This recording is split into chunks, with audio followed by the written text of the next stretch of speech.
임금 근로자를 보호하기 위해서 이번 문재인 정부는 부득이하게 최저임금을 1,500원 올린 겁니다. 그죠? 네. 근데 이제 그 어려울 수도 있죠. 이 소상공인이라든지 한계 기업들, 마지막 컴퍼니들이 좀 힘들 텐데 그것 때문에 지금 많은 또 뭐 찬반 논쟁이 있는 것 같습니다. 근데 저는 이 1,500원 올려서 이 소상공인이나 중소기업들이 어려운 것이 아니라 이 청정부지로 속고 있는 이 임대료, 그다음에 지금 이 소상공인들 평균 부채가 1억이 더 넘습니다. 이 부채. 그다음에 이 대기업이 아까 우원식 원내대표께서도 말씀하셨지만 대기업들의 이 골목 침탈, 이런 것들이 더 문제지 않습니까? 이런 것들을 장관이 되시면 말이죠. 소상공인 중소기업을 살리려면 1,500원 이게 문제가 아니라 바로 이런 잘못된 이 승자독식 구조를 좀 바로 잡아줘야 된다. 이렇게 생각됩니다. 그리고 말이죠. 지금 오늘 우리 장관 후보님 말씀 들어보니까 지금 벤처 붐 등을 조성해서 창업국가 조성에 최선을 다하겠다 이렇게 말씀하셨죠? 네. 이게 이제 문재인 후보 정부 국정과제 중 하나도 혁신 창업국가를 조성해서 창업을 촉진하고 또 이를 통한 일자리를 창출하겠다 이렇게 돼 있더라고요. 근데 지금 이게 투자가 왜 안 되는 거죠? 이 중소기업이라든지 벤처기업 쪽으로 돈이 몰려야 일자리가 만들어지는데 제가 볼 때는 우리나라 이 돈이 넘쳐 흐르고 있습니다. 지금 유동성이. 아까 김종을 의원님께서 말씀하셨지만 이 대기업들의 산하요금이 800조. 그 다음에 국민연금기금이 지금 한 600조 이상 쌓여 있는 거고요. 그 다음에 우리나라 외환부 요구가 말이죠. 한 4천억 달러 됩니다. 약 400조가 지금 있는 거고요. 그 다음에 각종 기금들 따지면 말이죠. 우리나라의 유동성이 넘치고 넘쳐 흐릅니다. 근데 이 돈이 이 실물 시장 섹터로 들어오질 않고 말이죠. 투기 이쪽으로 가는 거예요. 그래서 이 정말 그 중소기업, 우리나라 일자리의 90%를 책임지고 있는 이 중소기업, 벤처기업들을 붐을 일으켜서 이 흘러다니는 이 과잉 유동성이 전부 이 실물 경제로 들어올 수 있도록, 그래서 일자리가 창출될 수 있도록 이렇게 해야 됩니다. 안 그렇습니까? 돈이 너무 넘쳐 흐릅니다. 우리나라가 지금 이 시장에. 네? 투자를 안 해, 이 사람들이. 그걸 어떻게 좀 이 중소기업들을 끌어올릴 수 있는 방법이 없습니까? 좀 아이디어가?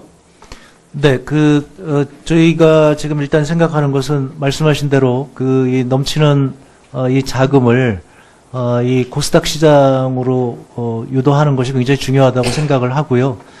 지금 연기금이라든가 아니면 이런 기관 투자가들의 이 코스닥 시장에 투자를 하지 못하도록 막고 있는 것이 상당히 많습니다. 그런데 이게 이제 위험하기 때문에 그렇다고 하는 것인데, 이게 코스닥 시장 개별 기업의 경우에는 위험할 수 있겠지만. 네, 일단 좀 그런 건 시간이 없으니까 유념해서 네. 좀 규제 풀 건 풀고 해서 있잖아요. 이 자금들이 좀 벤처, 실물 경제로 좀 들어올 수 있도록 장관님께서 좀 이쪽 전문가 아니겠습니까? 네. 해주시기 바라고요. 보니까 2017년에 중앙정부 창업자금이 있어요. 이게 한 2조 한 7,600억 정도 되더라고요. 근데 이게 보니까 이 창업자금이 중기청, 과기부, 교육부, 문체부, 농림부, 노동부, 특허청에서 다 나눠져 있습니다. 아까도 제가 본질이 때도 주문을 했지만 지금 이 중소기업 관련 예산들 중앙부처 예산이 한 15조 정도 됩니다. 이런 예산들이 지금 다 흩어져 있는 거예요. 딱 한 방이가 되어 있습니다. 이게 중앙부처뿐만이 아니라 지방에 나라도 또 역시 마찬가지입니다. 그래서 제가 제안하는데 이 중소기업 관련 예산을 좀 모아야 된다. 모일 수 있는 거버넌스를 만들어서 중앙뿐만 아니라 지방도 이 돈이 내려갑니다. 각 부처별로 쫙 내려가면 말이죠. 지방자치단체도 각 과별로 이게 내려가기 때문에 서로도 몰라요. 이게 수도꼭지처럼 그냥 쭉 빨대 빨고 있다고. 그러니까 이거를 좀 모아서 깔때기 모양으로 해서 거버넌스 만들어서 이해 당사자가 다 참여하고, 이래서 좀 이 돈이 좀 효율적으로 집행이 될 수 있도록 이런 거버넌스 체계가 구축이 매우 중요하다. 이 장관님이 되시면 이 정말 각 부처에 흩어져 있는 이런 사업들을 한 곳으로 모으는 거, 이거보다 중요한 게 없다라고 생각이 들고요. 그 다음에 여기 창업자금 이거 쓰는 거 보면 이게 대부분 80%가 정치자금 융자예요. 돈 꾸어주고 받는 거예요. 이래가지고 창업이 됩니까? 그리고 이 멘토링이나 컨설팅 이런 사업들이 매우 중요할 텐데, 이런 사업들은 또 중기부가 안 해요. 이건 또 과학기술정보가 한단 말이에요. 정보통신부가. 그래서 이런 사업들을 또 다 모아서 이 중소벤처기업부에서 컨트롤을 해야 된다. 이런 유념하시고, 정말 그래야 이 정책의 효과성이라든지 효율성이 나타나는 거거든요. 우리 이쪽에 전문가 그렇죠? 네, 의원님, 좋은 말씀 감사드립니다. 다 동의를 합니다. 그래서, 지금 말씀하시는 쪽으로 저는 가야 된다고 생각을 하고, 특히 이 융자 중심의 이런 금융 지원은 빨리 투자 지원으로 바꿔야 된다고 생각을 합니다. 네, 맞습니다. 네, 그렇게 하겠습니다. 네, 의기구 의원님 수고하셨습니다. 다음은 손금주 의원님 질의하시겠습니다. 예, 나주화선 출신 송금주입니다. 그 후보자께서는 장모가 딸 증여 결정을 했다고 하시는데 제가 볼 때는 후보자와 배우자가 결정하신 것 같아요. 제 자료 열람을 하고서 물론 자료 자체출이 부실합니다만 그 자료 열람을 하고 느낀 것은 국민들이 보실 때는 참 얄밉다는 생각을 할 것 같습니다. 빌딩의 월세가 공동계좌로 들어가고 딸은 1년에 한 번 배당을 받아서 그 돈으로 이자와 이자 소득세를 지급하는 그런 구조입니다. 아시죠? 맞지 않습니까? 네, 맞습니다. 네. 그 임대소득을 누가 1년 단위로 받습니까? 이자도 1년 단위로 내고, 그렇죠. 특히 문제되는 것이 작년 2016년에 리모델링 등으로 손실이 나서 사실 딸이 받을 월세가 없는 거죠. 네, 그렇습니다. 예. 그런데도 굳이 선배당 형식으로 돈을 빌려줘서 형식적으로 엄마 이자를 갚도록 했더라고요. 맞습니까? 그 선배당이 아니고 그 보증금 받은 거에서 채무 잡힌 거에서 좀 남은 게 있어서 아니, 그 손실이 나서 150만 원 정도 손실이 났는데도 불구하고 그 부인가 배우자 이자, 엄마 이자 내는 명목으로 통장 계좌 이체를 해서 그 돈으로 엄마 이자를 내게 했습니다. 맞지 않습니까, 그거는? 네네, 그 맞습니다. 예, 그런데 그래서 말씀드린 건데 이게 실질은 이 빌딩의 월세는 배우자 언니의 명의로 된 공동계좌로 받고 돈은 배우자 언니와 배우자가 나눠서 가지고 딸의 계좌는 합법적으로 이자를 지급한 것처럼 흔적을 남기는 자금 세탁용 아니냐 이런 의구심이 든다는 겁니다. 딸 명의만 빌려서 증여세를 줄이고 실제 사용은 관리는 배우자께서 하신다면 이게 실명법 위반인 명의신탁 아니겠습니까? 근데 존경하는 송범주 의원님께서 지금 아까부터 그렇게 얘기를 하시는데 저희도 아까 말씀드린 대로 참 답답합니다. 이게 네. 그러니까 회계법인에서 그렇게 카운셀링을 받으셨는지는 모르겠지만 이거를 국민들이 볼 때는 참 가진 분들이 얄미운 거래 구조를 만들어서 하시는구나 이런 생각을 갖기에 충분하다는 겁니다. 네, 월세를 모아서 엄마에게 빌린 2억 2천만 원 갚고 있다. 월세 중 일부로 이자를 갚고 있다.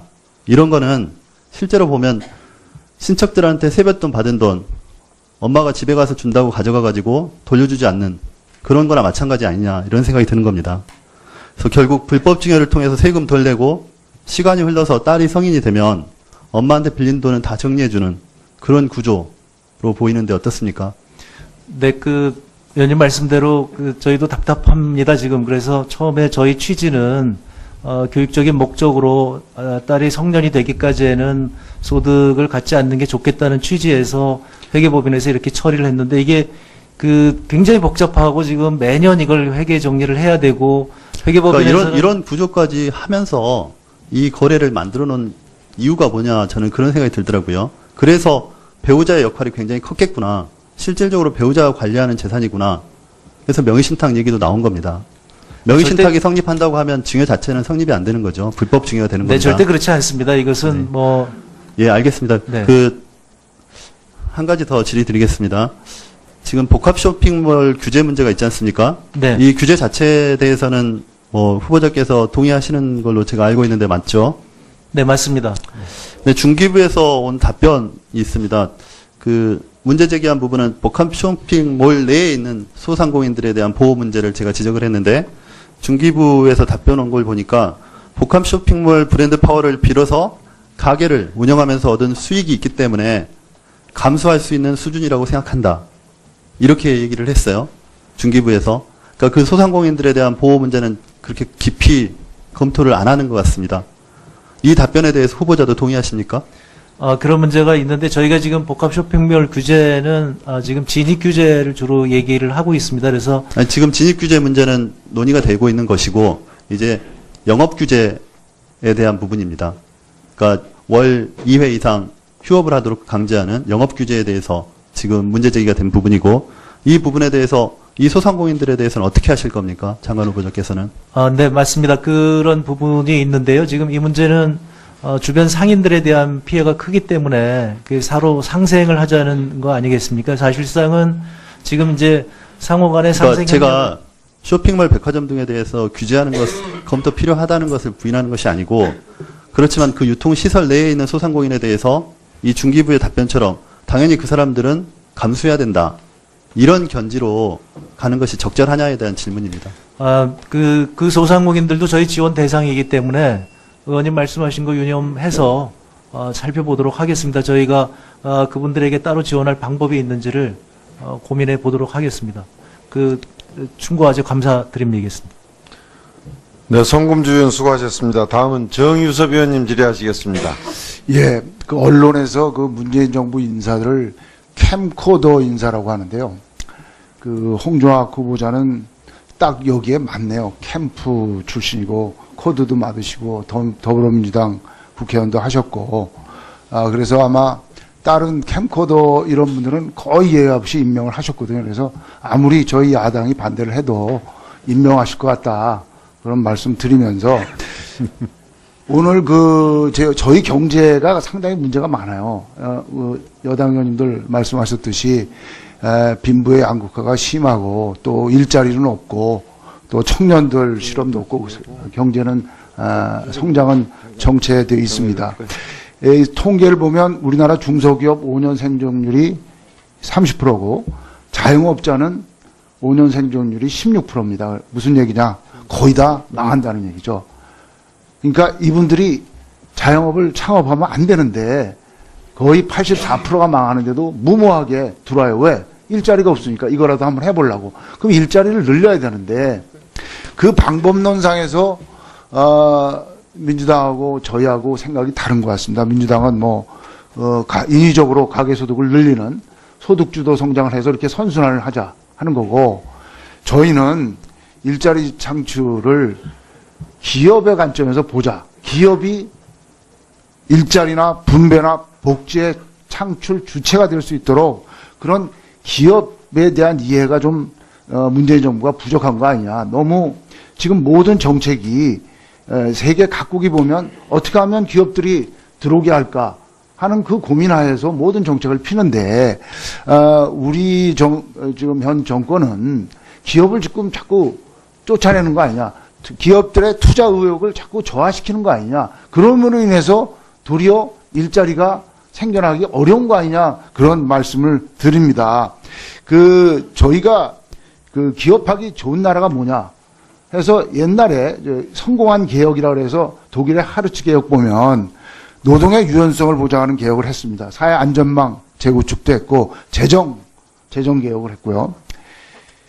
그 다음에 실패한 그 나라가 그리스 같은 경우 근로자 중심으로 갔고 공공부문 확대를 했고 무차별적 복지를 했습니다. 그래서 우리는 지금의 현 정부가 하는 소득주도 성장, 인위적인 이런 것보다는 우리가 규제를 좀 풀고, 법인세도 좀 낮추고, 공무원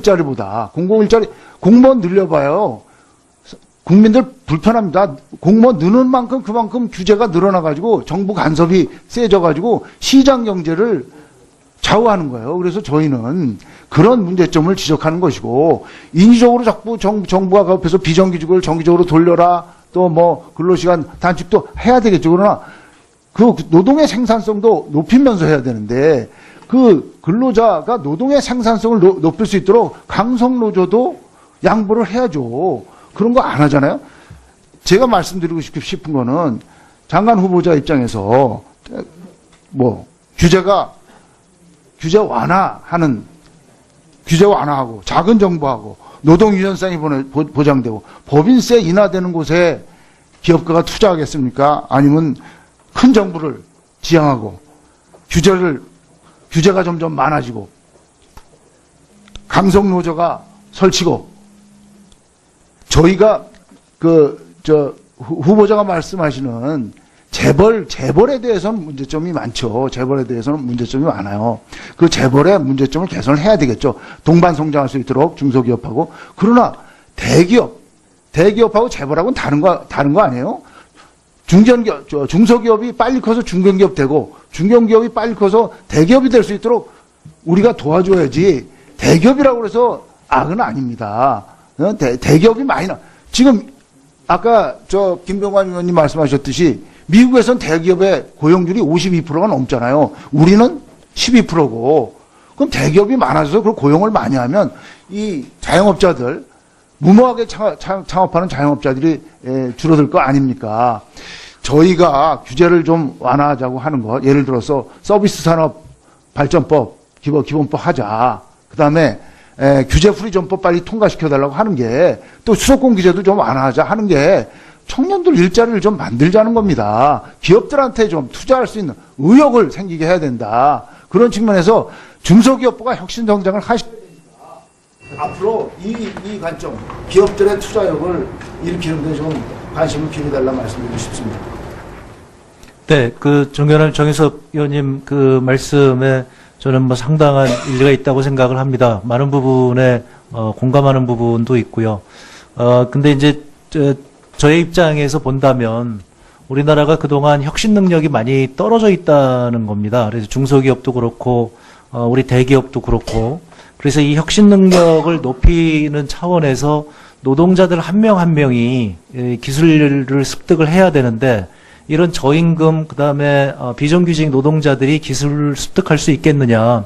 그러면 단기적으로는 이게 기업의 입장에서 이익을 높이지만, 이게 숙달이 안 되면 결국은 우리나라 지금 기술이 높지만 임금이 약간 높아서 해외하고 경쟁이 되는데, 기술력이 더 이상 높아지지 않는 상황에서 이제 해외의 기술력이 높아지게 되면, 베트남 같은 데 기술력이 높아지게 되면 그냥 글로 넘어가게 됩니다. 그러면 국가 경제 전체가 무너질 가능성이 있다고 하는 한쪽에 저희 우려를 생각을 해주셨으면 좋겠고요. 지금 말씀하시는 상당 부분 기업이 일자리를 창출하는 것이고, 기업이 바로 그 임금을 높여서 노동자들에게 최대한의 그 복지를 마련해주는 것에서 전적으로 동감을 합니다. 그래서 그동안 정부의 정책이 이런 고용보다는 사실은 수출이라든가 투자에 그 강점을 뒀다면, 그쪽도 지금 말씀하신 것처럼 중요하지만 이 고용 쪽에서 조금 더 관심을 두면 혁신 능력이 좀 높아지지 않겠느냐 하는 하나의 절충적인 생각이라고 저는 받아들여주셨으면 좋겠습니다. 네, 고맙습니다. 네, 정유섭 의원님 수고하셨습니다. 지금 그 여러 의원님들이 말씀하시는 건데 그냥 보면 같은 것 같지만요. 뭐 혁신이라고 하는 혁신 노력은 중소기업이든 대기업이든 고용 다 해야죠. 그리고 고용 친화적인 정책도 좋습니다. 문제는 그거보다 더 적은 것은 기업하려는 의욕이에요. 기업하려는 의욕이 없으면 뭐 혁신이고 뭐고 돌아오면 다 버리죠. 기업하려는 의욕만큼은 꺾어서는 안 된다는 거죠. 네, 알겠습니다. 네, 다음은 홍일학 의원님 질의하시겠습니다. 예. 대기업이 일자리를 많이 만들면 얼마나 좋겠습니까? 그 안에 못 만들어서 이런 문제가 발생을 하지 않았나 이렇게 생각을 합니다. 대구 문제가 아까 잠깐 나와서 잠깐 말씀드리면, 제 사무실에 대구 가면 이런 글귀가 있습니다. 대구엔 정치가 없습니다. 대구엔 경쟁이 없습니다. 대구엔 발전이 없습니다. 그래서 변화가 필요합니다. 이런 글귀가 제 사무실에 쓰여 있다는 말씀을 드리면서 대구에 대해서 홍정학 후보자가 말한 말이 저한테는 그렇게 낯설지 않는 말이라는 말씀을 드리면서 또 말씀을 드리겠습니다. 기업의 친화적인 것보다는 좀 밀착적이었으면 좋겠습니다. 좀 더 클로즈리하게, 프렌들리보다는 클로즈리하게 기업을 들여다보면서 기업과 대화를 많이 할 수 있으면 좋겠다는 말씀을 드립니다. 이제까지 우리가 많은 노력을 해봤습니다만은 일자리가 만들어지지 않고, 또 그 열매, 그 기술의 발전, 과학의 발전, 그 다음에 생산성의 향상, 이런 것들이 한쪽으로만 기울기 때문에 여러 가지 고민을 하고 있다고 생각이 들어서 이번에 소득주도 성장도 그 일환이 아닌가 이렇게 생각합니다. 후보자에게 말씀드리고 싶은, 저는 항상 이런 생각을 합니다.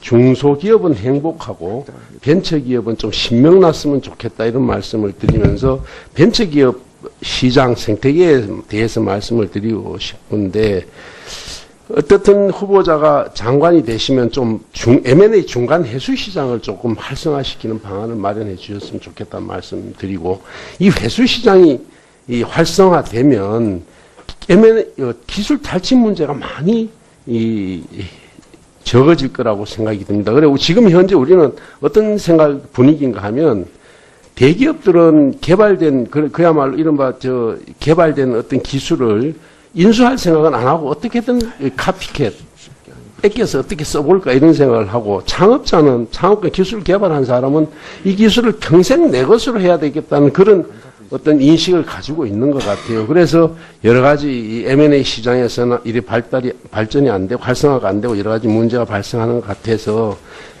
기술형 M&A에 대한 세제 혜택을 줄 수 있는 그런 방법을 좀 찾아봤으면 좋겠다는 말씀드리고 더구나 더 하나 말씀드리고 싶은 거 제일 걱정하는 것은 창투사 문제입니다.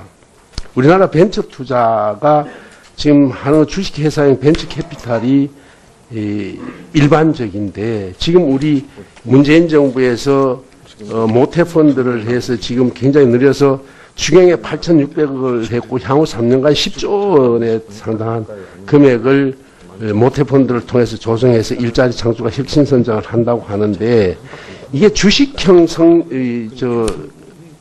벤처 캐피탈이 될 경우에 이해상충의 문제가 심각하다. 우리나라는 이렇게 85% 이상이 이런 창투사가 있지만 미국이나 중국 같은 경우에는 유한회사형이 많습니다. 이 부분에 대해서 좀 굉장히 유념을 해 주셨으면 좋겠다는 생각이 듭니다. 이렇게 해서 정말 캐피탈리스트가 책임을 지고 그야말로 모험 아닙니까? 벤처 모험.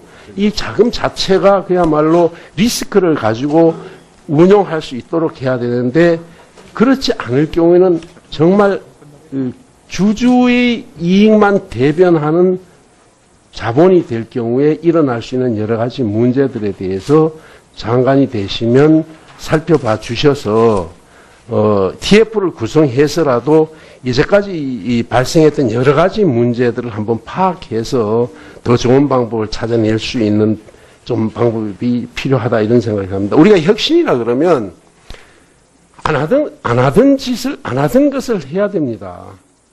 그러니까 이제까지 하던 대로 하면 혁신이 아니라는 얘기죠. 그래서 그 방법을 하나 찾아서 이 모태펀드가 이렇게 주어졌을 때 우리 한국 벤처 투자가 창투사를 관리하고 해나갈 때도 이렇게 어떻게 해갈 수 있는지에 대해서도 한번 방법을 찾아주셔야 이게 정말 우리 벤처 시장 생태계가 신명나게 되지 않을까 이렇게 생각을 합니다. 후보자님 생각은 어떠신지 한번 말씀해 주시죠. 네, 우리 존경하는 홍일호 의원님께서 주신 말씀 다 공감을 합니다. 특히 이제 밀착적으로 하자는 데 대해서 그렇게까지 생각을 못했는데 좋은 제안이라고 생각을 합니다. 적극적으로 제가 그렇게 해보도록 하겠습니다. 지금 말씀하신 그 창투사의 문제는 의원님께서도 현장 경험 때문에 아마 그러신 것 같은데 많은 분들이 똑같은 얘기를 하시는 걸 제가 들었습니다. 그래서 창투사가 좀 더 시장 친화적으로 운영될 수 있도록 모태펀드가 운영 방식을 바꿔야 되지 않겠느냐는 얘기를 많이 들었습니다. 지금 말씀하신 거 유념해서 꼭 제가 말씀하신 그것을 실행에 옮기도록 하겠습니다. 줄이는 것 가지고는 그런 노력 그게 좀 부족하다 이런 생각이 듭니다. 네, 알겠습니다. 네. 네. 홍일학 의원님 수고하셨습니다. 다음은 정운천 의원님 질의하시겠습니다. 거의 마무리. 자, 화면 좀 아까 하다가 화면 여기 안 나왔네. 자, 후보자님, 그거 하나 여쭤볼게요. 정말 국회의원 시절에 일을 잘 하셨다는 얘기 들었거든요.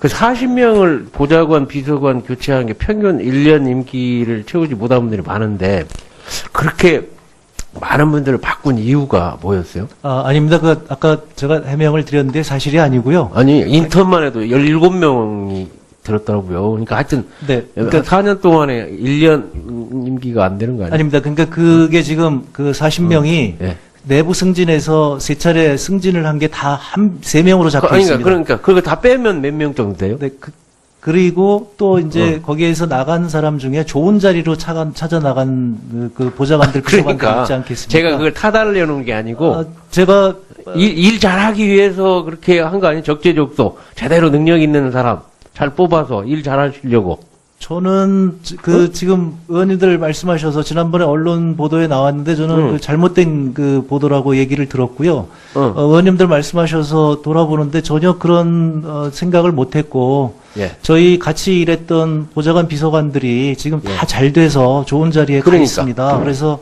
그래 제가 무슨 얘기를 하려고 하냐면 네.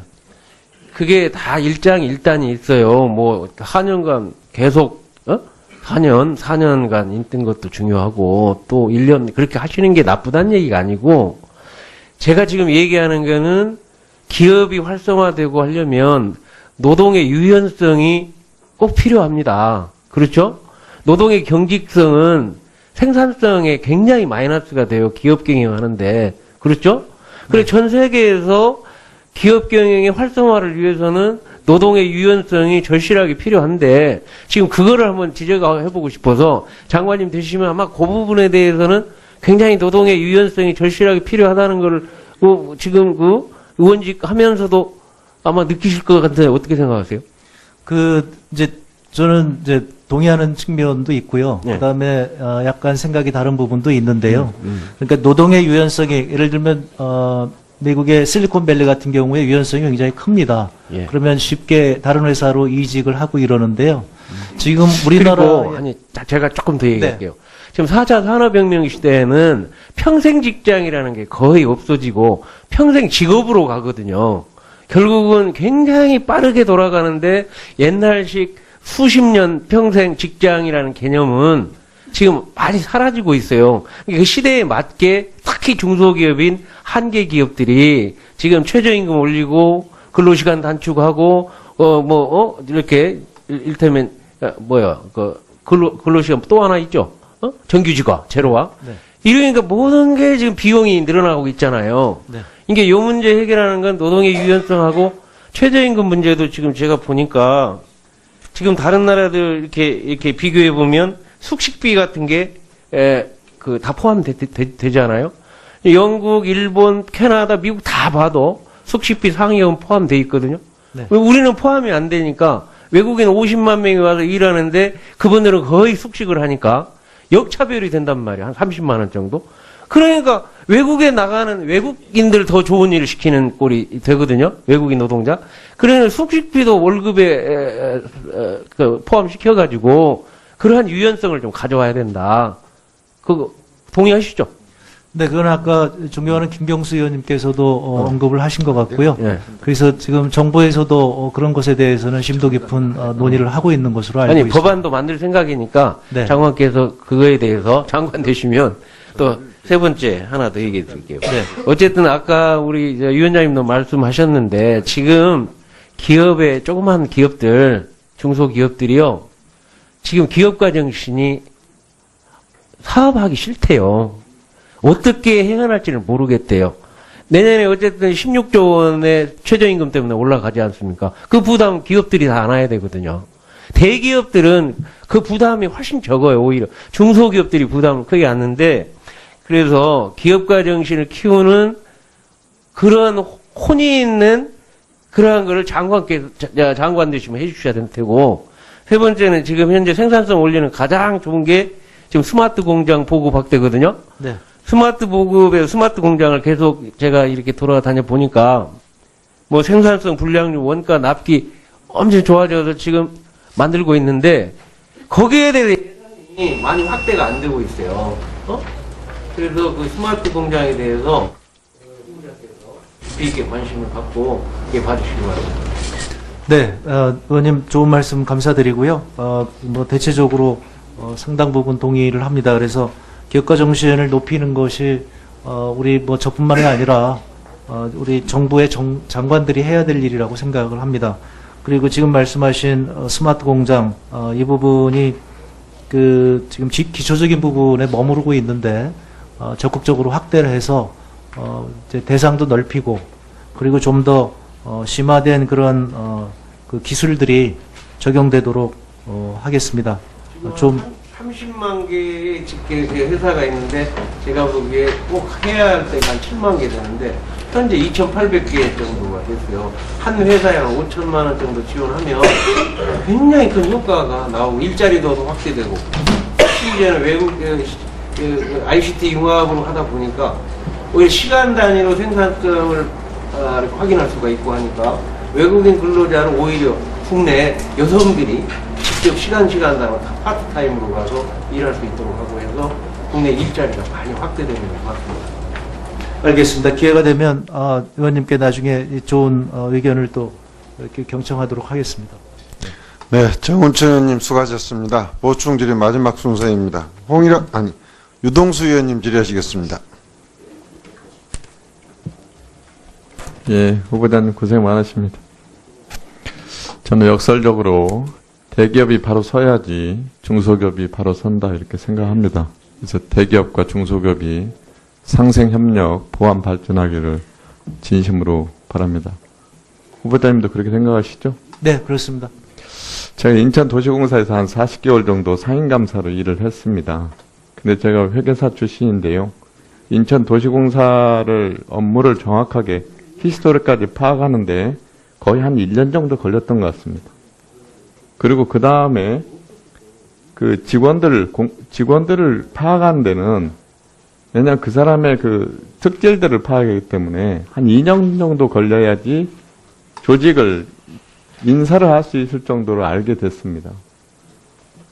그리고 또 한 1년 정도 하다 보면 네임덕에 빠지고 그 다음에 선거되고 그래서 제가 지금 우리나라 2016년도 말에 기준 공무원들 전부 현황을 이렇게 봤어요. 그랬더니 4급 공무원 이상이 1, 2년 근무한 게 88.72%입니다. 이게 순환보직이 가지고 있는 맹점인데요. 전문성이 너무 떨어집니다, 직원들이.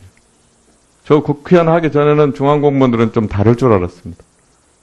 근데 제가 겪어보니까 정말 공무원들의 전문성이 많이 떨어지는 문제가 있습니다.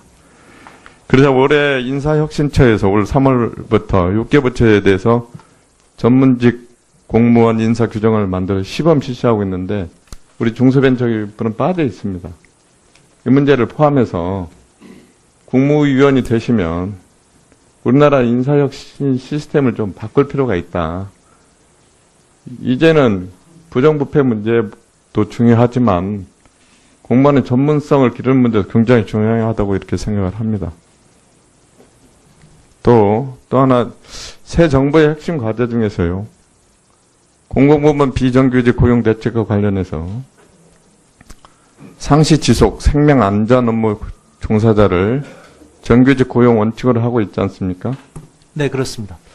근데 이와는 별개로 공공기관의 생산성 문제를 살펴봤습니다. 그랬더니 대기업과 비교해서 2013년 기준으로 부가가치율 5%가 떨어집니다. 그리고 노동 생산성도 9,100만 원 정도 낮은 수준이고 자본 생산성으로 보면 절반도 안 됩니다. 그래서 더 중요한 것은 이 추세가 공공기관의 생산성이 계속 하락하는 추세입니다. 그래서 이게 자칫 잘못하면 비정규직을 정규직화하는 문제와 별건으로 공공기관 자체 생산성이 혹시 방만하게 경영될까 봐 걱정이 많이 듭니다. 그래서 예산과 인원을 줄이려는 문제가 아니고 예산과 인원이 그대로 있을 때 어떻게 생산성을 올릴 수 있는가 이 부분에 좀 고민하신 적이 있습니까?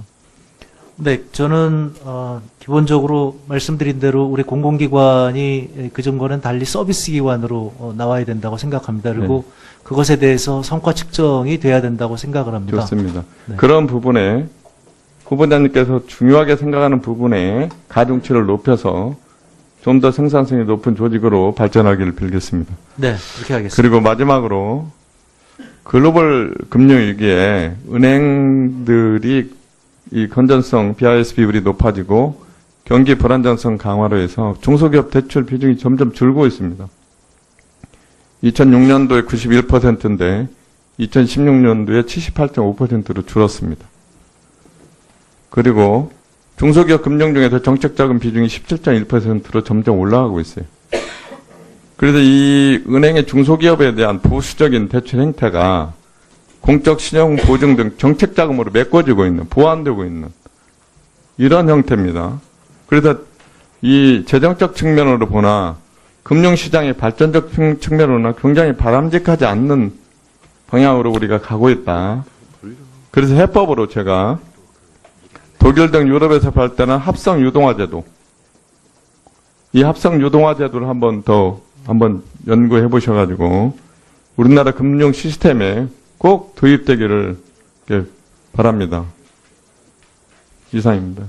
답변하실 분. 네, 의원님 좋은 말씀 감사드립니다. 제가 합성 유동화 제도는 아직 제대로 숙지하지 못했는데 중소기업 연구원에서 이렇게 발표한 자료가 있습니다. 한번 알겠습니다. 꼭 보십시오. 근데 지금 말씀하신 대로 정부의 역할이 커지다 보니까 민간 금융시장이 위축된다는 그 지적은 저도 굉장히 중요한 지적이라고 생각을 합니다. 그래서 정부가 민간 시장을 활성화하도록 지원을 해야지 이렇게 민간 시장을 위축시키는 지금의 제도를 살펴서 개선을 해야 된다는데 저 공감하고 있습니다.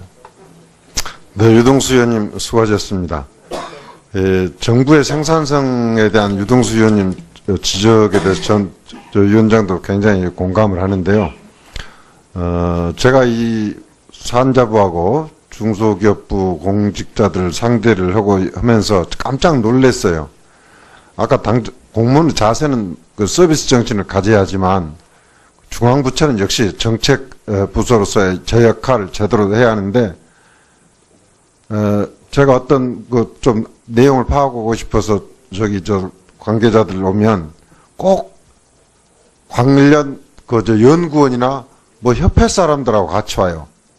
하도 공직자가 설명을 하는 것이 아니고 협회나 연구원 사람들 설명해요. 사실 그러니까 중소기업 연구원도 그런 점이 있는데 특히 이 산자부하고 중기부 산하에 이 연구원이나 이런 협회들이 많기 때문에 공직자들이 웬만한 저희를 머리를 안 쓰고 웬만한 일을 그쪽에다가 사실은 실무자들 시키는 거예요. 이건 본인 개발이 안 됩니다. 그냥 혹시 장관으로 임명을 받으시면 물론 간부들에게 받을 때 직접 한번 예를 들어서 위에 실장 국장만 아니라 예를 들어서 과장 사무관도 직접 가끔 한 번씩 호출해가지고 업무 보고를 받아보세요. 이런 식으로 가면 본인 역량 개발이 안 되고 그런 것이 상당히 좀 문제가 있다는 걸 제가 좀 느끼고 있다는 점을 좀 참고로 해주시기 바랍니다. 네, 이상으로 보충 질의를 모두 마쳤는데요. 조금 이르기는 합니다만은 휴식과 석식을 위해서 정회를 했다가 7시 반에 회의를 속기하도록 하겠습니다. 네, 잠깐 정회를 선포합니다. 시간이 없으니까 유념해서 좀 규제 풀 건 풀고 해서 있잖아요. 이 자금들이 좀 벤처, 실물 경제로 좀 들어올 수 있도록 장관님께서 좀 이쪽 전문가 아니겠습니까? 네. 해주시기 바라고요. 보니까 2017년에 중앙정부 창업자금이 있어요. 이게 한 2조 한 7,600억 정도 되더라고요. 근데 이게 보니까 이 창업자금이 중기청, 과기부, 교육부, 문체부, 농림부, 노동부, 특허청에서 다 나눠져 있습니다. 아까도 제가 본질의 때도 주문을 했지만 지금 이 중소기업 관련 예산들 중앙부처 예산이 한 15조 정도 됩니다. 이런 예산들이 지금 다 흩어져 있는 거예요. 딱 한 방이가 돼 있습니다. 이게 중앙부처뿐만이 아니라 지방에 나라도 또 역시 마찬가지입니다. 그래서 제가 제안하는데 이 중소기업 관련 예산을 좀 모아야 된다. 모을 수 있는 거버넌스를 만들어서 중앙뿐만 아니라 지방도 이 돈이 내려갑니다. 각 부처별로 쫙 내려가면 말이죠. 지방자치단체도 각 과별로 이게 내려가기 때문에 서로도 몰라요. 이게 수도꼭지처럼 그냥 쭉 빨대 빨고 있다고. 그러니까 이거를 좀 모아서 깔때기 모양으로 해서 거버넌스 만들어서 이해당사자가 다 참여하고 이래서 좀 이 돈이 좀 효율적으로 집행이 될 수 있도록 이런 거버넌스 체계가 구축이 매우 중요하다. 이 장관님이 되시면 이 정말 각 부처에 흩어져 있는 이런 사업들을 한 곳으로 모으는 거 이거보다 중요한 게 없다라고 생각이 들고요. 그 다음에 여기 창업자금 이거 쓰는 거 보면 이게 대부분 80%가 정치자금 융자예요. 돈 꿔주고 받는 거예요. 이래가지고 창업이 됩니까? 그리고 이 멘토링이나 컨설팅 이런 사업들이 매우 중요할 텐데 이런 사업들은 또 중기부가 안 해요. 이건 또 과학기술정보가 한단 말이에요. 정보통신부가. 그래서 이런 사업들을 또 다 모아서 이 중소벤처기업부에서 컨트롤을 해야 된다. 이런 유념하시고 정말 그래야 이 정책의 효과성이라든지 효율성이 나타나는 거거든요. 우리 이쪽에 전문 그렇죠? 네, 의원님, 좋은 말씀 감사드립니다. 다 동의를 합니다. 그래서, 지금 말씀하시는 쪽으로, 저는 가야 된다고 생각을 하고, 특히 이 융자 중심의 이런 금융 지원은, 빨리 투자 지원으로 바꿔야 된다고 생각을 합니다. 네, 맞습니다. 네. 그렇게 하겠습니다. 네, 의기구 의원님 수고하셨습니다. 다음은 손금주 의원님 질의하시겠습니다. 예, 나주화선 출신 손금주입니다. 그 후보자께서는 장모가 딸 증여 결정을 했다고 하시는데 제가 볼 때는 후보자와 배우자가 결정하신 것 같아요. 자료 열람을 하고서 물론 자료 제출이 부실합니다만 그 자료 열람을 하고 느낀 것은 국민들이 보실 때는 참 얄밉다는 생각을 할 것 같습니다. 또 청년들 실업도 없고 경제는 성장은 정체되어 있습니다. 이 통계를 보면 우리나라 중소기업 5년 생존율이 30%고 자영업자는 5년 생존율이 16%입니다. 무슨 얘기냐? 거의 다 망한다는 얘기죠. 그러니까 이분들이 자영업을 창업하면 안 되는데 거의 84%가 망하는데도 무모하게 들어와요. 왜? 일자리가 없으니까 이거라도 한번 해보려고. 그럼 일자리를 늘려야 되는데 그 방법론상에서 민주당하고 저희하고 생각이 다른 것 같습니다. 민주당은 인위적으로 가계소득을 늘리는 소득주도 성장을 해서 이렇게 선순환을 하자 하는 거고, 저희는 일자리 창출을 기업의 관점에서 보자. 기업이 일자리나 분배나 복지의 창출 주체가 될 수 있도록 그런 기업에 대한 이해가 좀 문재인 정부가 부족한 거 아니냐. 너무 지금 모든 정책이 세계 각국이 보면 어떻게 하면 기업들이 들어오게 할까 하는 그 고민하에서 모든 정책을 피는데 우리 지금 현 정권은 기업을 지금 자꾸 쫓아내는 거 아니냐. 기업들의 투자 의욕을 자꾸 저하시키는 거 아니냐. 그럼으로 인해서 도리어 일자리가 생겨나기 어려운 거 아니냐. 그런 말씀을 드립니다. 저희가 기업하기 좋은 나라가 뭐냐 해서 옛날에 성공한 개혁이라고 해서 독일의 하르츠 개혁 보면 노동의 유연성을 보장하는 개혁을 했습니다. 사회 안전망 재구축도 했고 재정 개혁을 했고요. 그 다음에 실패한 그 나라가 그리스 같은 경우 근로자 중심으로 갔고 공공부문 확대를 했고 물차별직 복지를 했습니다. 그래서 우리는 지금의 현 정부가 하는 소득주도 성장 인위적인 이런 것보다는 우리가 규제를 좀 풀고 법인세도 좀 낮추고 공무원 늘려봐요. 국민들 불편합니다. 공무원 느는 만큼 그만큼 규제가 늘어나가지고 정부 간섭이 세져가지고 시장 경제를 좌우하는 거예요. 그래서 저희는 그런 문제점을 지적하는 것이고 인위적으로 자꾸 정부가 그 옆에서 비정규직을 정기적으로 돌려라 또 근로시간 단축도 해야 되겠죠. 그러나 그 노동의 생산성도 높이면서 해야 되는데 그 근로자가 노동의 생산성을 높일 수 있도록 강성노조도 양보를 해야죠. 그런 거 안 하잖아요.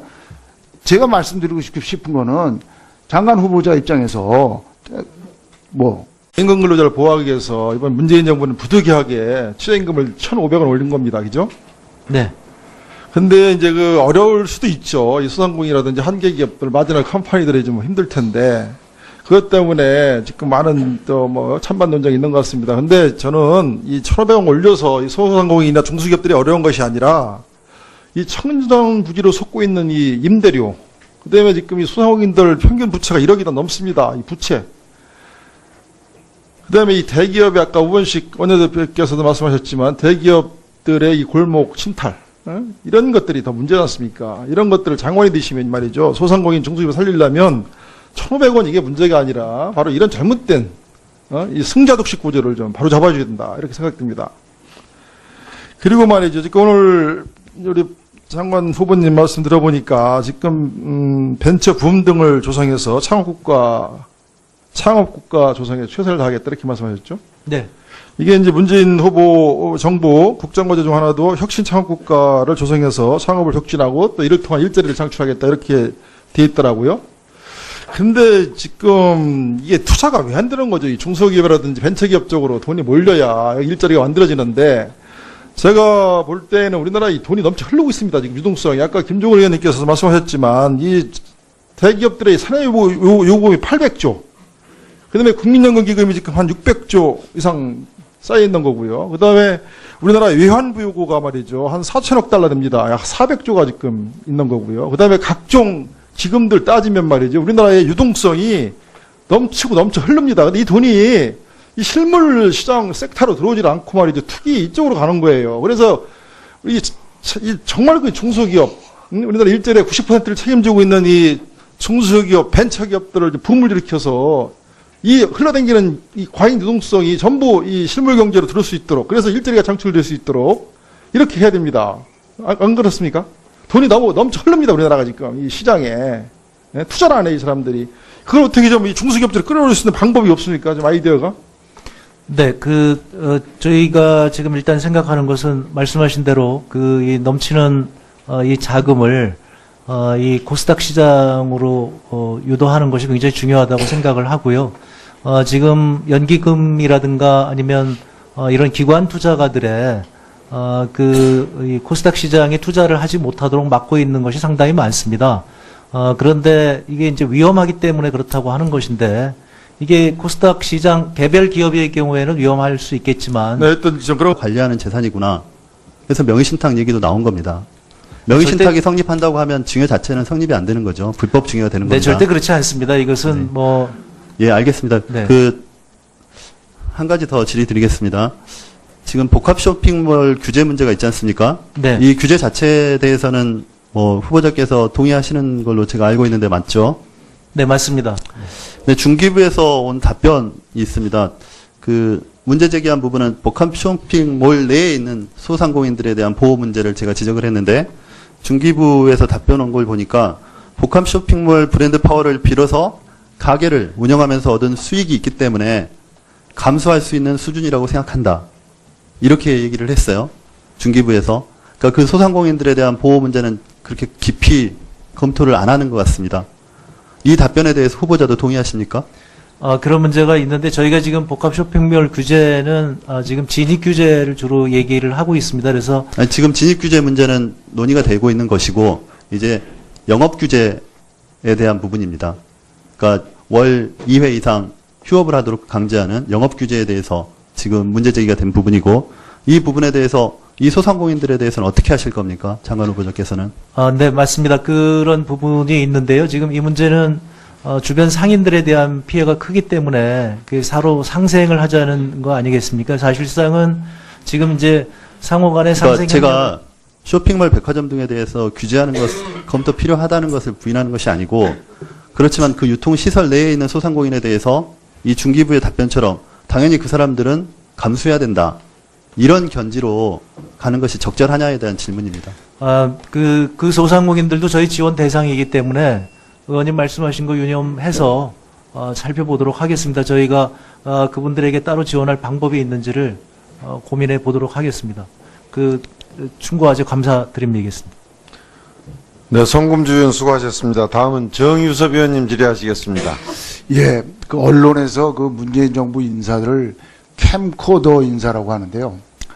홍준학 후보자는 딱 여기에 맞네요. 캠프 출신이고 코드도 맡으시고 더불어민주당 국회의원도 하셨고, 그래서 아마 다른 캠코더 이런 분들은 거의 예외 없이 임명을 하셨거든요. 그래서 아무리 저희 야당이 반대를 해도 임명하실 것 같다, 그런 말씀 드리면서 오늘 저희 경제가 상당히 문제가 많아요. 여당 의원님들 말씀하셨듯이 빈부의 양극화가 심하고 또 일자리는 없고, 빌딩의 월세가 공동계좌로 들어가고 딸은 1년에 한 번 배당을 받아서 그 돈으로 이자와 이자 소득세를 지급하는 그런 구조입니다. 아시죠? 맞지 않습니까? 네, 맞습니다. 네. 임대소득을 누가 1년 단위로 받습니까? 이자도 1년 단위로 내고, 그렇죠. 특히 문제되는 것이 작년 2016년에 리모델링 등으로 손실이 나서 사실 딸이 받을 월세가 없는 거죠. 네, 그렇습니다. 예. 그런데도 굳이 선배당 형식으로 돈을 빌려줘서 형식적으로 엄마 이자를 갚도록 했더라고요. 맞습니까? 그 선배당이 아니고 그 보증금 받은 거에서 채무 잡힌 거에서 좀 남은 게 있어서 아니, 그 손실이 나서 150만 원 정도 손실이 났는데도 불구하고 그 부인가 배우자 이자, 엄마 이자 내는 명목으로 통장 계좌 이체를 해서 그 돈으로 엄마 이자를 내게 했습니다. 맞지 않습니까, 그거는? 네네 그 맞습니다. 예, 그런데 그래서 말씀드린 건데 이게 실질은 이 빌딩의 월세는 배우자 언니의 명의로 된 공동계좌로 받고 돈은 배우자 언니와 배우자가 나눠서 가지고 딸의 계좌는 합법적으로 이자를 지급한 것처럼 흔적을 남기는 자금 세탁용 아니냐 이런 의구심이 든다는 겁니다. 딸 명의만 빌려서 증여세를 줄이고 실제 사용은 관리는 배우자께서 하신다면 이게 실명법 위반인 명의신탁 아니겠습니까? 근데 그 존경하는 송범주 의원님께서 지금 아까부터 그렇게 얘기를 하시는데 저희도 아까 말씀드린 대로 참 답답합니다. 이게 네.